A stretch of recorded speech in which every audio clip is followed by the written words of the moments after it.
From the deepest, darkest depths underneath SkullFace Records Radio. We're talking local indie superstars and legends. There's no disqualifications. There's no holds barred when it comes to the conversations that you will hear on From Parts Unknown. When wrestling was real.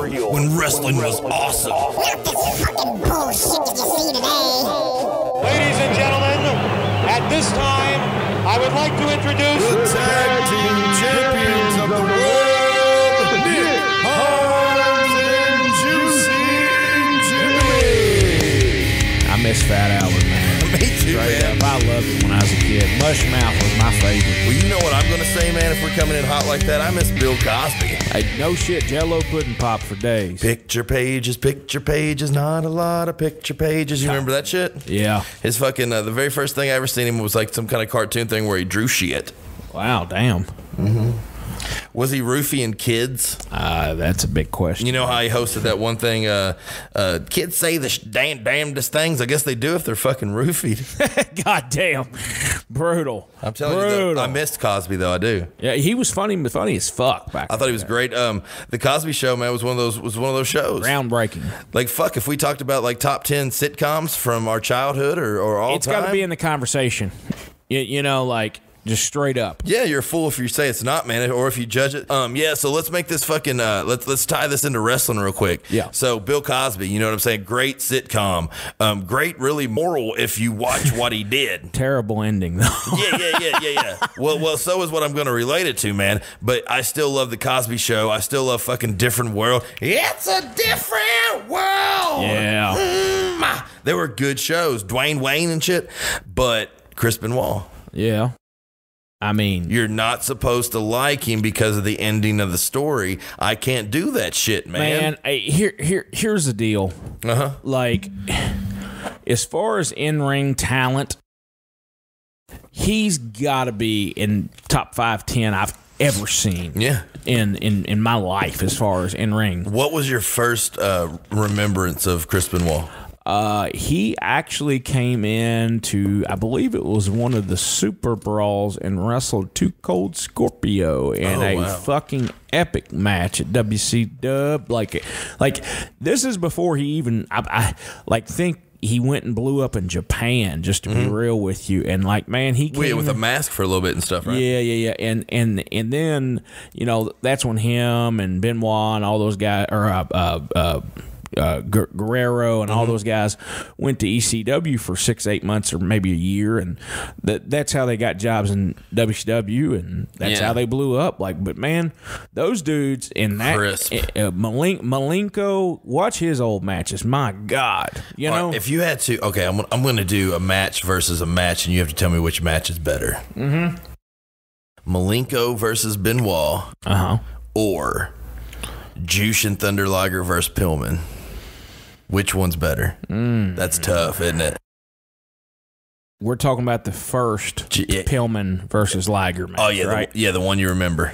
The one we all remember the most. Well, I mean, they technically had two matches in the States. One was at the first Nitro, and then there was one at one of the Super Brawl events, I believe it was. Yeah, the Super Brawl one's the one that I remember. That's the most. Classic as far as I'm concerned. The Nitro one wasn't bad, though. I got all the Nitros on tape, man. I love the Nitros. Did you ever have Nitro parties? What are you talking about, dude? That was the only time in my life. That's the only time in my life when I had friends that liked wrestling. Like, I'm not joking. Bro, like, I was always an outcast with wrestling, dude, but my buddies enjoyed Nitro. Yeah, dude, it was fucking weird. It was must-see TV. It was fun, dude. I was like, you gotta be kidding. Like, I was the one that was being like, nah, that's that dude that was from here and did that and blah, blah, blah. You know what I'm saying? Like, I was dropping the knowledge, and they were just like, yeah, big sexy. You know, this thing, that shit, you know? Yeah. That's awesome, man. Hell yeah. But no, man, like, and getting back to Benoit, like, don't get me wrong. He is an absolutely vile motherfucker in his life. Yeah. Now, I've always had I watched the Vice thing, and I'm sure everybody else did.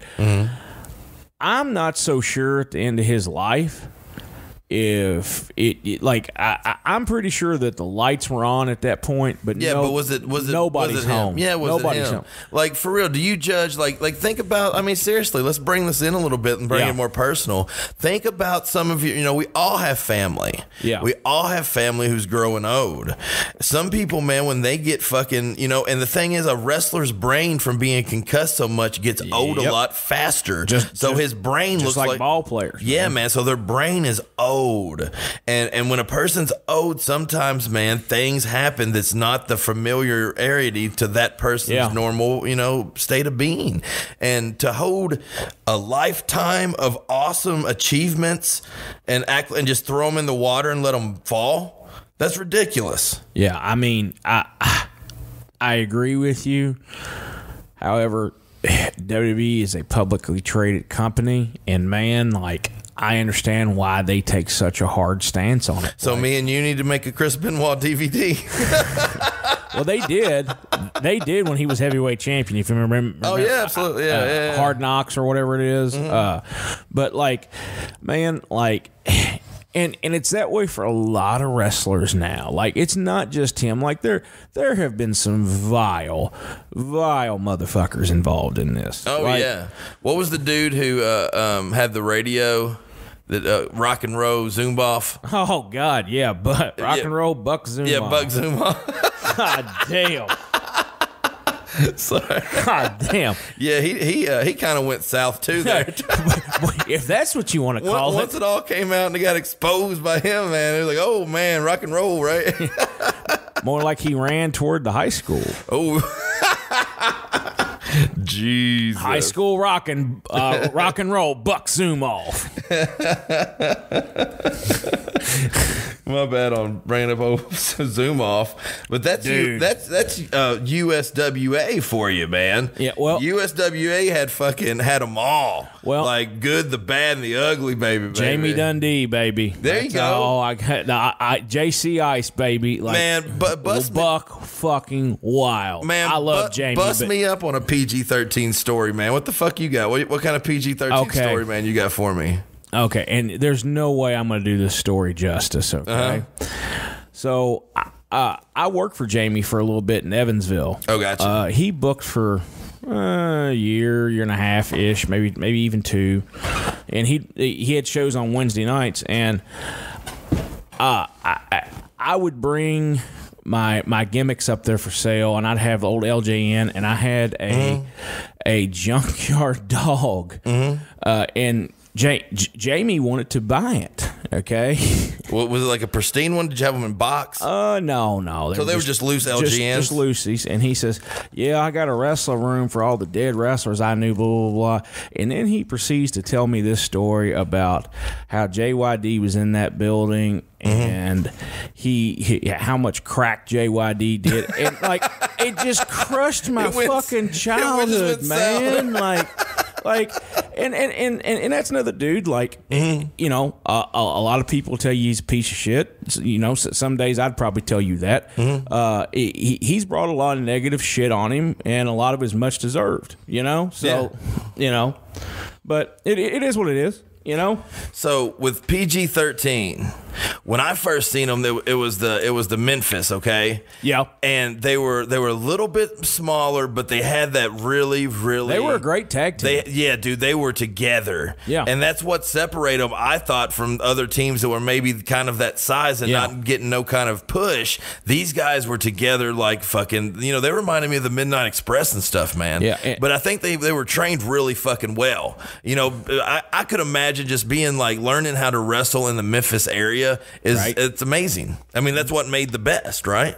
Oh yeah, man. Memphis was one of my favorites. Like, and there's just so much good stuff coming out of there, and it's a shame that the video library is what it is, and like it's almost public domain. I was listening to something today about this, you know, and like nobody can really claim ownership to the footage of what is actually left because they were too cheap every week to, like, they kept reusing the old TV tapes, and they would just go over and go over and go over and go over. And I guess that's the reason there's no quote unquote master copies left of a lot of that old stuff. Man. Yeah, man. And then with Lance, Russell also dying a few years back. There goes kind of like, you know, one of the documentary history books of everything. So all you got's a whole lot of what he said, you know, there for a while. One of the best announcers of all time. Oh, his voice just, it reminds me of my childhood. Yeah. You know, I would go to the pool hall here in Paris, Kentucky, and, you know, my grandpa would order a beer and he'd get me like a peanut butter and pickle sandwich or some shit. And up there, pool halls always had the best food. Right, man. And up there on the TV would be Memphis Wrestling on Saturday morning. Yeah. I got you on that one. So it had me hooked. You was there for it. Yeah, man. And that's all I wanted to do, man. It was one of the coolest things, though, man, growing up in Paris, man. I was kind of lucky. Like I said, Saturday mornings with my grandfather was pretty neat. You know, I probably had to get my hair cut first, and that probably sucked. I didn't dig that. Right. But when I got to go to the bar, he drank a few beers and loosened up. And then he was also in the VFW. So we'd go from the bar to the secret bar to only like where the veterans can fucking drink. And then he would get, you know, drink a few more beers, and they had like an old Pac-Man machine up there. They had like an old Galaga machine. So it was pretty fucking fun, man. Yeah, man. Like, and here's something else like this. Hey, hang on one second. Yeah. Hang on. Philip Kelly is right here right now. What's up, Philip? What up? He's saying country cousin Jimbo. Oh, God. Philip's always got to bring up some old shit. God damn. I had to shout you out real quick, Philip, man. What's up, man? We'll have to see you sometime soon. Come down to the studio whenever you want to, bro. All right, go ahead, Jimmy. My bad. Like, I remember like watching WF Superstars back in the day, and like, do you remember the car auction that used to come on before it and would delay it sometimes? Oh yeah, I used to get so pissed as a kid when that damn car auction would stay on late, and it was just, man, it would always bump wrestling sometimes. Oh, I would run through me, or you know, I love baseball, okay, but I was always Braves. I mean, you know, the thing is, if I was gonna like the Braves, the most I ever watched the Braves was because they were lucky that they were right before the you know. You talk about preempting some shit. If they had a rain delay, wrestling was coming on that night. Motherfucker, dude. We would be in the back room. It was called the Den. We had a 3-bedroom, 1 bath in Redbud Lane in Paris, and that back room was a den. And at 6:05 or any time, wrestling was on. Me and my grandpa was down there. I was down in the floor with my legs kicking, and he was in the recliner, and we were watching wrestling every time we could. That's what we did. And neither one of us was big Braves fans, and we didn't give a shit about Dale Murphy or Lonnie Smith or Terry Pendleton or Dave Justice or Ron Gant. I know all their names, right? I didn't give a fuck about them. God damn. God damn. I could tell you the whole fucking team, you know what I'm saying? Because of wrestling. That's the only reason I liked them, man. Well, I mean, you had to watch because you didn't know when wrestling was going to cut in on the game. And dude, when there was a big match on the 6:05 hour show, you know, remember when Sunday night had that 1 hour show? Oh, and they put badass matches on it? Yeah. Dude, and it was usually like headlined by the television title, which at that time was going Arn back. Anderson. Yeah, well, it was going from Arn Anderson to Bobby Eaton. Yeah. That was crazy. Eaton, one of my favorite matches, dude, and I literally was one of those kids in the floor thinking that Bobby Eaton was going to beat Flair on Clash of the Champions. Man, what a match. I thought he was going to do it. I watched that today. I watched that match, ironically, at the gym a few weeks ago. No shit. Yeah. Fuck yeah. Like, it was so awesome. Like, that, or like, and here's the thing, everybody takes a dump on that early 90s WCW stuff, but man, shit. As far as athletics, yeah, maybe for making money, you know. Yeah, but like man, as far as athletics, holy shit, they had some great pro wrestlers there at that time, you know. Oh, you talking about the Z-Man, your favorite wrestler in the world? Jesus Christ. My Z-Man wrestling figure never even won a fucking match. Let alone. But you know what? That motherfucker was the hardest one to find of that set. Like, I got him. That Galoob, for me, it was him and Brian Pillman. I don't have the Pillman. God, don't mention it. I never found his hands are open. Yeah, I also never found the Elegante or the Freebirds that came out. I never saw those. I think those might have just been overseas deals. But oh yeah, for the Galoob. Yeah, that was. I love the Galoob figures though. Me too. Make no mistake about it. Me too. I literally have in our bedroom at the house right now almost the full set. I found the Arn Anderson in a random box that I was unpacking yesterday. Like it was just sitting there. I was like, man, I'm going to take him back there and spine buster somebody. God damn. Yeah, man. So Briscoes. I was talking to Briscoes. Was you? Outside, I was you telling you about the Rock and Roll Express, seeing them and the Briscoes fighting and that NWA show that they did, and how it's so unbelievable to see what the Rock and Roll Express is doing Still in 2020. kicking ass, man. You said you seen him this weekend, right? Ricky Morton. Like, you seen him this weekend. His dick off this weekend. No fucking shit. He wrestled Joey Janela at Spring Break at the Core Collective this weekend, and man, they put in, like, it must have been a good 20. They broke tables, Canadian destroyers, all kinds of crazy shit. Well, dude, he throws that Canadian destroyer like he used to throw a fucking drop kick. I mean, he's 65 years old, bro. I seen him do it to the outside through tables. Like, I was like, the fuck? like, you want to talk about somebody defying age. Like that dude deserves to have another run on television somewhere. Yeah. Straight up. Like, AEW, man, bring them in. If they can have a match like they did with the Briscoes, they can sure as fuck come in there and fucking go with the Revival. Can you imagine him coming in and doing the Cody Rhodes challenge one week? How awesome that would be. If he's listening right now, man. Hire me. Yeah, man, that's some booking 101, man. That's what I would tune in for, man. That's a shit. Like, I couldn't believe it. Like, maybe it's probably now a decade ago. Maybe a little bit more than a decade, maybe 12 years ago. Ricky was having them feuds with Nash, and he was acting like an old crackhead, and Nash was beating his ass. And I ordered that pay-per-view. You were one of the few who did. There was there was only 6 of us watching live from home, and Nash, literally, Nash just beat his ass. God damn. Power bombed him, and it was over. I thought that was it for Ricky Morton, and then when it started coming back around, I was like, well, that's sweet.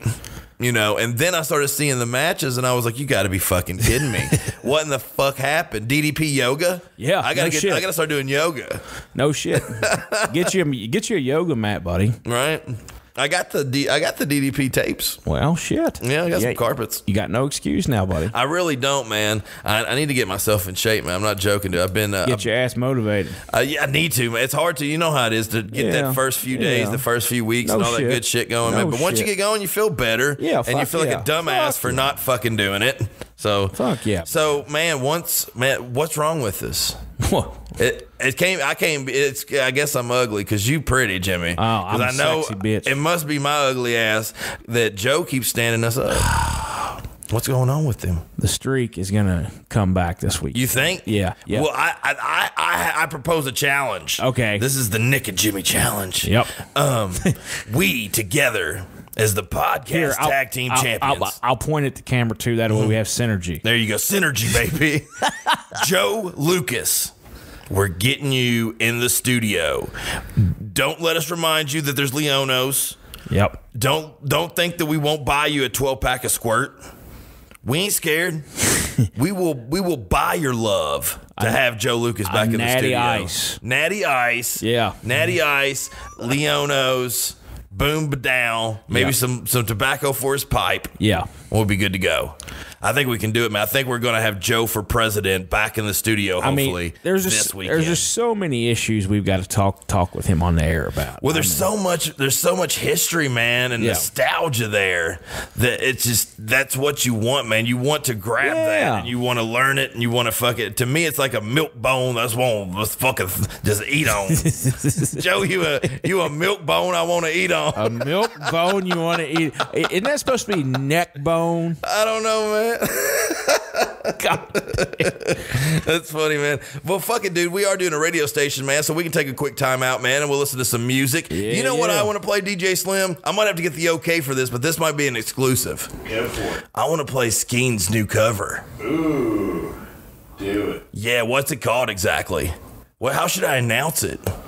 It's Don't Fear the Reaper. This is Austin Skeen. This is my main dude, Austin Skeen, and his cover of Don't Fear the Reaper. This is an exclusive on From Parts Unknown. We got Juicy Jimmy behind me, man, doing his thing. I'm sitting here fucking just ready to fucking rock and roll and strut and scroll, talking about the rock and roll. It's been fucking fun tonight. We're going to take a break. We'll be right back. Austin Skeen. Motherfucker, this dude's awesome. SkullFace Records Radio. Bitches. Bitch asses.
haven't heard too many bad. My biggest memory of Necro, to be honest, besides his hardcore matches that I've seen. Joe. Yeah. Samoa Joe.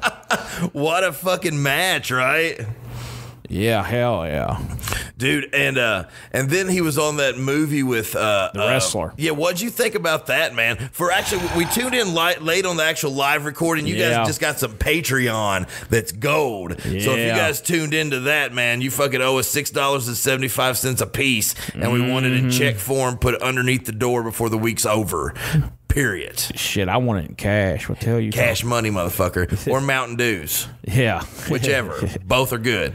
But we're going live now, so we're live back with From Parts Unknown. We got Juicy Jimmy behind me, man. I'm Nick Himes. We got Slim blowing up the bathroom. He's been in there for like 75 minutes. Did he fall in? I don't know. Maybe he's in there like listening to our voices. If he's listening to our voices, he's having an intimate moment. The long stroke. That long stroke. It might be a short stroke. It might be the short rainbow dildo that the story that people missed on the live radio, but you got here live on the Patreon. That was a great fucking story, man. Tune in. That's awesome, dude. So what do you got? I know maybe sometimes you can't tell me the lowdown of what you actually have going into the bin, but do you have anything coming up in the next few weeks, man, going into Halloween? Yeah, next weekend I will be in Tennessee all weekend. Are you the only 10 I see, Jimmy? Perfect 10, baby. But no, I've got like 3 or 4 shows. Like Friday night, I'm in SWF in Tullahoma. Saturday afternoon, SWF, sorry, yep, SWF, Southern Wrestling Federation. Awesome, man. Yep. And then Saturday, I am at Crux Wrestling right back in Tullahoma. And then Sunday afternoon, right back there in Tullahoma. 3-day stay in there. And then Sunday night, I will be traveling to Maryville, Tennessee. It's over by Knoxville, and working for RWA. And actually, the 3 shows in Tullahoma, they feature, I believe he was NXT Tag Team Champion Simon Graham Gotch, whatever you want to call him. Simon's crazy now. Yeah. So he's going to be involved? Yeah. Oh, no, you don't have to wrestle him, do you? No, I wish I was. He's like a voodoo king, crazy fucking dude, ain't he? Yeah. Dude, he's been wild. When he left, which I liked their gimmick, man. I did too. I thought, dude, well, let's talk about that time real quick, man. I'm going to take a real quick segment break, man, where we'll listen to a tune, and then we're going to get back, and I want to talk about the Simon Gotch when he was in WWE. All right. Let's listen to this is like our favorite band that's on here right now, Swamped and Ashy. It's the name of the actual album. It's called Here I Come. It's about zombies. SkullFace Records Radio.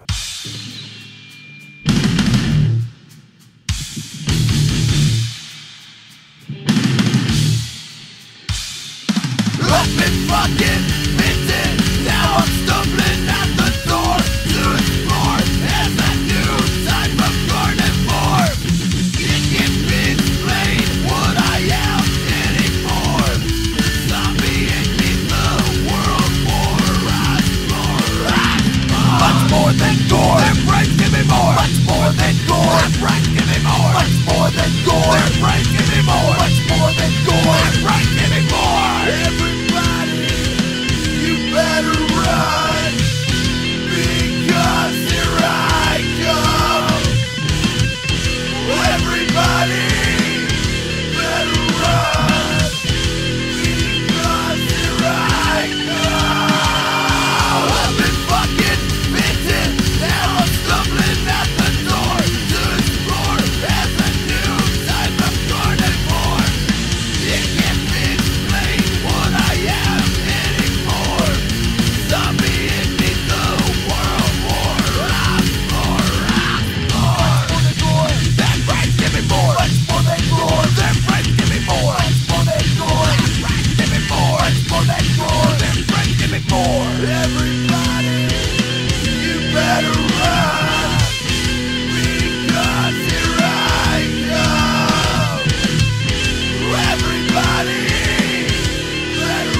And we're back live from Parts Unknown. We got Juicy Jimmy. We got Slim, man. You look a lot lighter, dude. You were in the bathroom for a while. Did you go sleep? No, I lost about 10 pounds in there. He looks drunk. He's like wobbling around. He had a power shit. Jesus Christ. Power shits.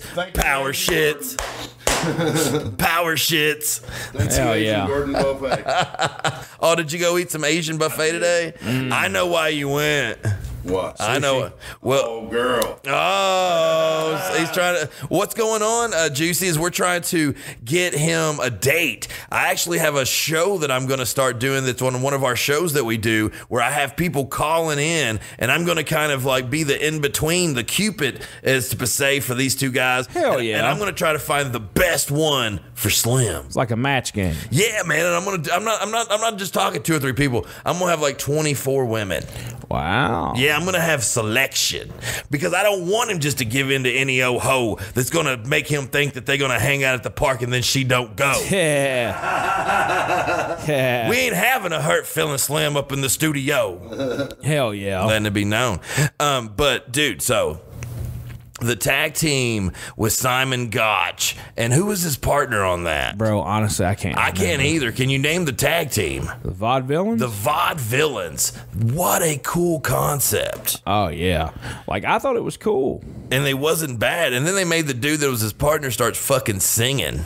Yeah. Did you notice that dumb shit? Yeah. Which it wasn't terrible, and he was a pretty good singer, but he should have been a vaudevillain because that is a good fucking gimmick, man. And then, well, during that whole time, man, there was like 4 or 5 tag teams that were coming up, and one of them, man, I'm going to see what you think about these dudes. Yeah. Fucking Enzo. Man. Big guy. And the big guy. At one time, they were hot. I was all in.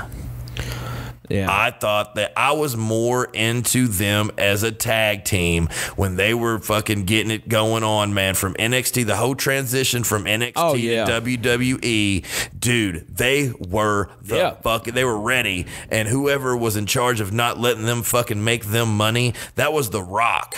That was Stone Cold. That was in tag team form. Well, from what I understand, Enzo kind of it expedited himself out of. But who gives a fuck? You don't think fucking Macho Man and Hulk Hogan and fucking everybody was being dickheads back in the day and making asshole fucking moves? But the thing is, there had to been somebody in charge that made them realize no matter how dumb they are. Yeah, but they shouldn't, dude. They should. And then what do you think about? I mean, and then what do you think about when they came back? I think it was with an international show, and they came in and attacked the Briscoes from the fans, from out of the fans. Man, I thought they were coming back then for Ring of Honor. Yeah, that would have been cool. Did you hear about what happened there? It was. I think it was on their big New York show at the Chicago. Chicago. Was it? Okay. Well, and they went to Chicago. Huh. They didn't get invited into the studio by the people that were in charge of paying them and shit from Ring of Honor. Oh wow. They booked them. Wow. And brought them and had that built, and then did not answer the phone or give them a ticket or let them in the building. Oh wow. Yeah. Wow. Holy shit. Okay. I didn't know that. Ain't that fucking insane? Yeah. That adds a whole nother level to that story. Yeah, and the thing is, like, it was right on the glimpse of when he made that rap song, and like all kinds of shit was fucking flying and stuff like that. Man, I thought they were hot. His consensual penis. Do you remember that? Yeah. That's hilarious. But the big guy, Cassidy, is that his name? Man, he had like an emotional breakdown or some shit. That's what I heard, man. Yeah, I heard he went suicidal. Yeah, he did some show in the Northeast, like independent show, and apparently, dude just had like a breakdown. Couldn't do it. Yeah, like I don't know. Like I guess, man. I guess that happens, dude. To me, man, I feel like you're wasting it.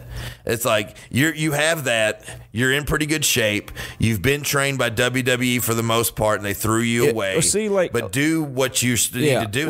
It's time to shine. Like, and here's the opposite end for me. Like, I always wonder, like, when I would like see Greg Valentine on independent shows or Brutus Beefcake or any of these like the golden era guys.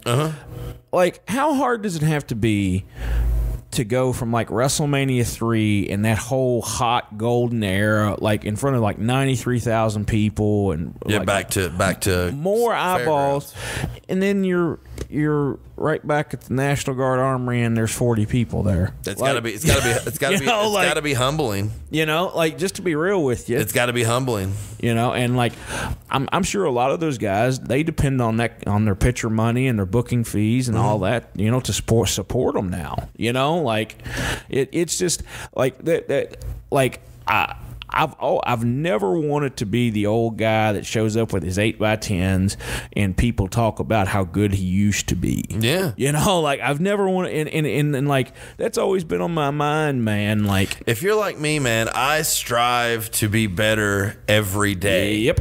And I hope to be able to do that until I'm done. Amen. You know, I'm never going to settle. I always want to evolve. There's never like a pedestal, you know, and then I'm there and I feel like it's time to celebrate. Yeah, no. I'm always Keep ready grinding. I'm ready to fucking go and do the next thing and do the next thing, achieve the next dream, Damn make this right. dude's dream happen. Like, I want to fucking just have more and more and more and more. Damn right. And I feel like, you know, that's one thing that me and you got going. Look at us in our matching grays. We look like the fucking tag team champions, motherfuckers. That's because we are. Motherfuckers. I let anybody come down here and take the belts away from us.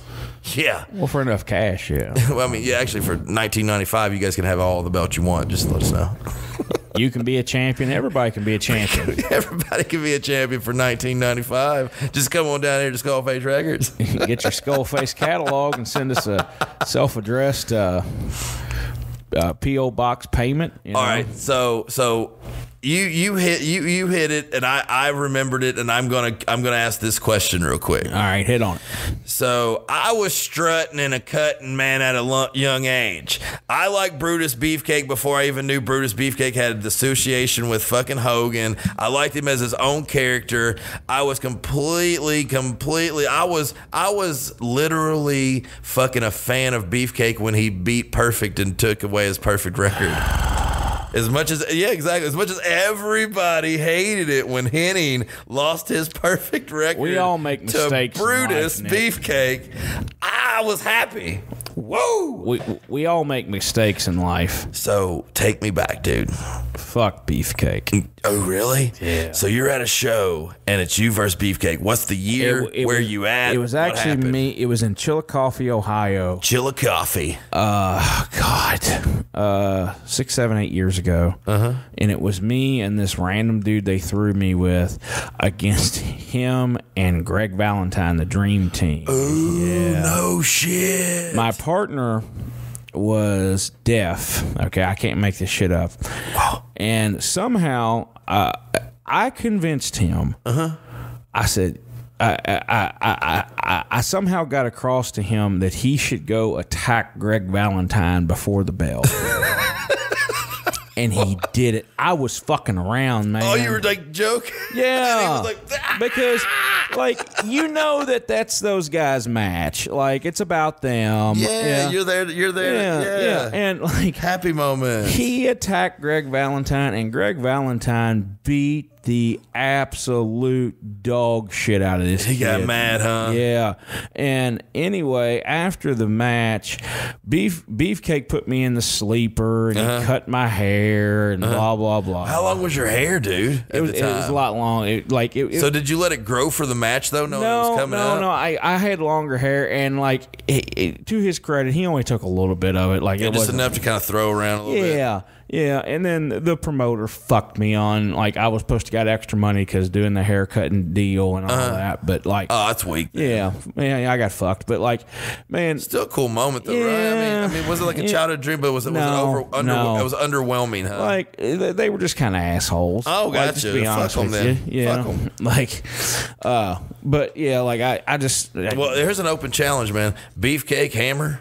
If you guys want to come down God here damn. and get beat up in the front make yard sure- of SkullFace Records we'll make Radio, sure we record it. yeah, we will record it and we will beat your old asses right here in front of it anytime you'd like to. It won't be the first bitch that's got their ass beat. Yeah, it won't be the first bitch that's had their asses thrown in our fucking yard, motherfuckers. We'll be right back, dude. This is Negative 77. This fucking song's called Mark My Words. Boom. SkullFace Records Radio from Parts Unknown. Juicy Jimmy and Nick Himes coming at you, motherfuckers.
Yeah. So Juicy Jimmy, real quick, man. I know when our buddy tuned in, he kind of gave us a little bit of an in your window about an older alias that you might have used in the wrestling business. Yeah. If you would, man, could you give me maybe a backtrack on some of your older names that you went by maybe earlier in the business? Well, to start off with, I fucked up totally at first and I went by my real name. Oh, yeah? Yeah, we won't go on that one, but like I had a black pair of Adidas basketball shorts, black boots, and a black t-shirt, and I thought, man, I was going to be over, but no. Then my mentor in this business, Jeff Vickers, he had this gold sequence outfit. Yeah, and he had the pants and like the shirt, and I wore that, and dude, I looked like a big gold ball, like disco ball out there, and that wasn't for me. I would have loved that. Well, I mean, kinda. You don't think so? Well, no. And here's the shit though. I was at a friend of mine's house, and my truck got broken into, and my gear bag was in my truck, and all my shit got stolen. Oh shit! So I didn't really have money for wrestling gear at the time. I was a college kid, and shit's not fucking cheap, dude. So anyway, I went out and bought a pair of Carhartt bib overalls. Yeah. I wrestled in my bare feet. I grew my beard out. There's a picture on my Facebook somewhere. I need this. Yeah. I'll see if I can't pull it up one of these days. But and I wrestled in my barefoot, and country cousin Jimbo was born. No shit. I was the furthest thing from a fucking hillbilly, I'll tell you that. But I did that character for a couple years. Here's another terrible one.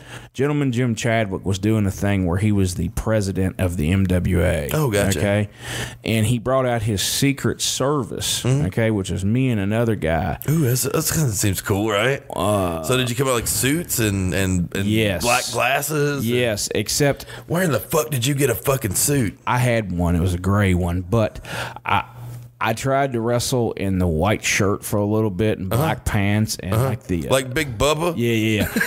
And my suspenders kept fucking with me the whole time, man. I hated that shit. Rashing around your titty a little bit. And then give me a little titty burn. And eventually I found out who I was, and it's me, Juicy. Which fits you good, dude, and it's tough. Still the worst one, though. See, what? Big Bitch Baby. Big Bitch Baby. Jesus. Where'd you go by Big Bitch Baby from? ICP's gotcha. wrestling, yeah. Gotcha. Who did you wrestle there? I mean, how many of those events did you attend? Several years? I did probably 12, 15, maybe even 20 shows for them. Jesus fuck. Did you get in there with the fucking dudes? God. Violent J and Silent Bob? No, but I did wrestle. I wrestled Vampiro there. I wrestled, no shit? I wrestled, you got in the ring with Vampiro. Yeah. Like, I just popped. A day after his vasectomy, and he wrestled in street clothes, and the match maybe went 2.5 minutes. Oh, he didn't want to be there. He said he had a vasectomy the day before. Did you have to job to him? Oh, 100%. Who the fuck am I? Oh, man. Yeah. Fuck that, Juicy. You should have went there and gave him a flying body press and made the ref count. I mean, let's just be real here. You have Big Bitch Baby or Vampiro. Who are you picking? Like, let's just be real. But that's probably still fun, though, right? That's a live ass audience, right? Yeah, I wrestled Balls Mahoney. I was in like an 8-man tag with Rhino and Rob Conway.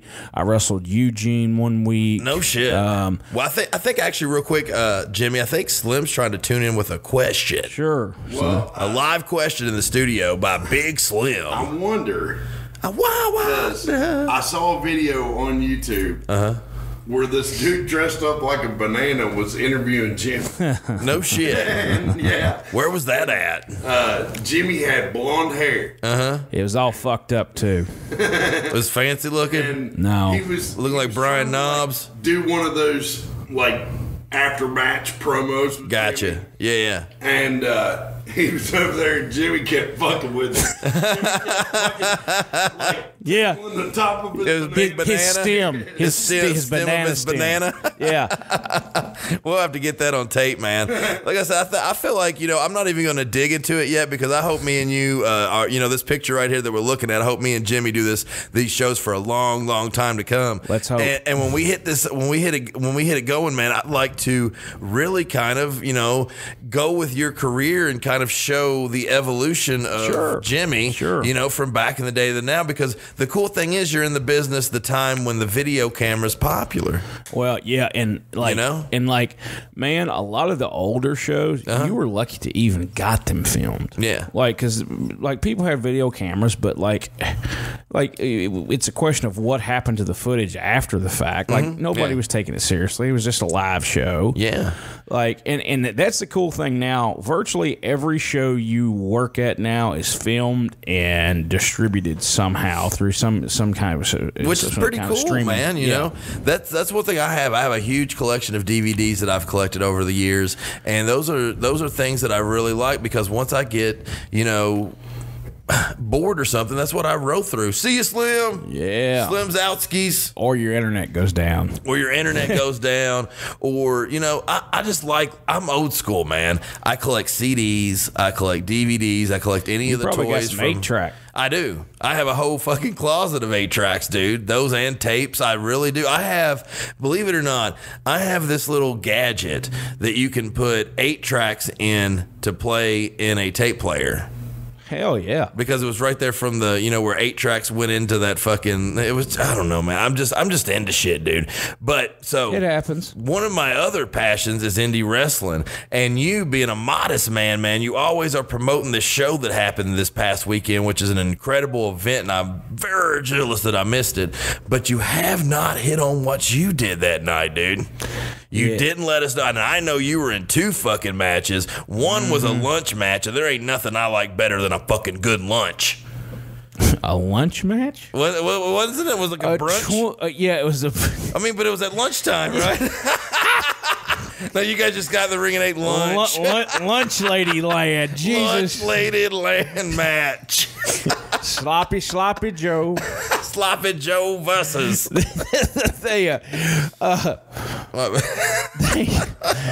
The first show I did was Effie's Big Gay Brunch. Not lunch. It's a combination of breakfast and lunch. That's even more perfect. I like it even more. But anyway, long story short, I did a twink gauntlet match there where I was one of the big bears involved, and gotcha. I brought my rainbow dildo out to the ring. Yeah. So, okay, but the question everybody wants to know, size matters. How big was this rainbow dildo? Thanks to Amazon, it was very average. I thought it was a lot. It said XL, but I got it. Did you order it off Wish? No, Amazon, bro. Yeah. What'd you do with it? Was it the finisher? What? No, it had the suction cup on it, and man, I put it on the ring post, and it suctioned onto there. Okay, so it had like an ending thing that you could so people could sit on it, I suppose, or whatever you want to do. Yeah. And man, as me and this other big dude, Perro, was in the ring, and we were colliding shoulders and doing big guy stuff, right? All of a sudden, from the crowd, I hear some dude say, "Juicy, your cock fell off the side of the ring." Did you look down first, or did you? When I got over there to that side of the ring, I had discovered that thing was down on the ground. Oh, jeez, you got so yeah, it kind of ruined my little stick there. What happened? Does it like the sucker? Like you drop the sucker in dirt, then it's like fucking nasty. Yeah, pretty much, man. Pretty much. That's cool, man. But yeah, but that was an awesome match, though, man. Yeah, awesome event, right? Yeah, and then Sunday I was on Paradigm Pro Wrestling Trap Soul. It was the show that closed out the collective. Started at 11:30 p.m. on a Sunday night. Damn. Yeah. I was in a 6-man tag team death match.